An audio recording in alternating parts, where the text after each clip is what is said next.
Looking for an easy way to edit PDFs? Let's get started.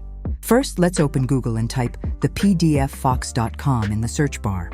Click on the first result to access the PDF Fox website. Now, navigate to the Convert to PDF section. Next, click on PNG to PDF to start converting your images. You can either click on Choose Files or simply drag and drop your images. Once uploaded, customize your file as needed. Adjust margins, rotate pages, change orientation, or modify the page size.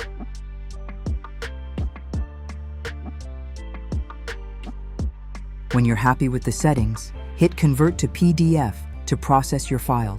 Your conversion is now complete. Click on Download to save your new PDF file.